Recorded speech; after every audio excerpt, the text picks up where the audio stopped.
Peace and blessings, everybody. Peace and blessings.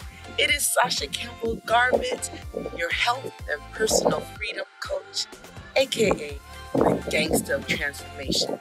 And I had this thought with talking with people.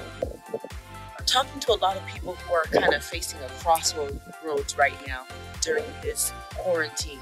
And especially now that the ban is being lifted up, it's like a veil is being uplifted as well.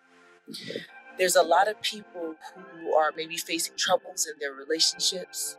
There are people that are facing questions that they've never faced within themselves and amongst their surroundings. And this is the common thread that I'm hearing.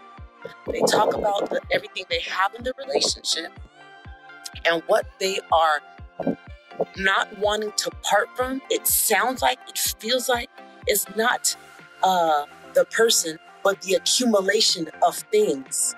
And a lot of people are staying in relationships because they've built this wonderful life and they built this existence together. Even though there's tension, even though there's different disagreements, even though there is signs of maybe growing apart, they want to hold everything together because of what they built. It triggered something in me because I realized that a lot of people are staying together not necessarily because of the love, but because of the things. People are staying together not because of what they want, but because of what they have. Thus comes the big question of the haves versus the wants. See, the things you have are beautiful, don't get me wrong, and they are meant for a certain time, and they are meant to be reflected upon as a thing of wonder.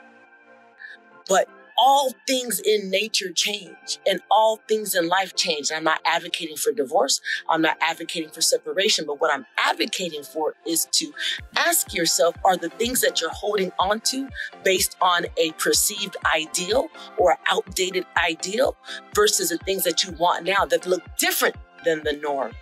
It is very, very, very uncomfortable to have people question your motives. But at the end of the day, you must live with yourself. And this doesn't go just for relationships. It goes for everything, whether it's business, whether it is friendships.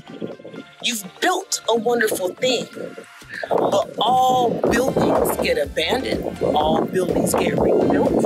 All buildings fall apart to come back up. The greatest challenge right now is not staying with what you've built. It's having the courage to say it's time for something else. A lot of people stay in careers. If you listen to the talk, they stay in careers because they've built a wonderful career and they have a wonderful retirement. Ask yourself and ask your retirement, what's our turn to do next? What do we do now that this new junction has come to pass? We get so attached to what we think makes us successful, what we think makes us worthy, what we think makes us achieved, to when we hear it's time for a change, we are afraid of that internal nudging. We say, oh, that's just my mind, or oh, that's not really what I want. And yes, it can be afraid, it can be scary. All greatness comes in the midst of being afraid. Great ones are never different than you are. We just make different choices. You see, we just make a choice to dive deep. We make a choice to not tread on shallow water. Like I said, this came to me from a conversation I had with people who are not very happy in their relationship. It's not that easy. I'm no expert. I'm currently married, happily married. I'm not facing a divorce, but I'm sure people can tell you that we're facing a divorce, that it was the most challenging thing for them to do, even in the midst of the mess. So what I'm challenging you to do is step outside of your excuses and ask yourself the type of life you deserve, the type of freedom not only you, but your mate or you and your coworkers deserve. Perhaps you stepping out of that job that no longer fits you is the opportunity for someone to get in a place of a job they've been praying for. Do you feel me? It is time for you to get a new pair of shoes. It is time for you to fit into a new pair of pants. And even though that could be scary, if you're feeling that nudge, if you're feeling uncomfortable, if you're feeling like you don't know where to go, Just ask yourself in silence. Ask God, please send me the answer and give me the courage. Help me bring out the courage to change, because all greatness comes out of moments like this. I have Kaylee here. Peace and blessings to everybody tuning in. Kaylee said when people stop people pleasing, they will love themselves.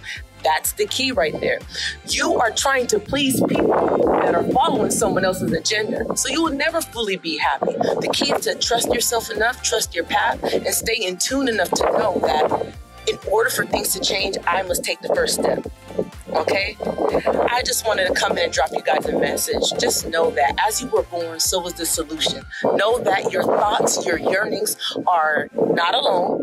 They're not in vain. And oftentimes when you free yourself, you're giving someone else the courage to be free and for them to free themselves too. It's a love movement going on. It's a new day. And I encourage you to step into the newness. Or not. It's up to you.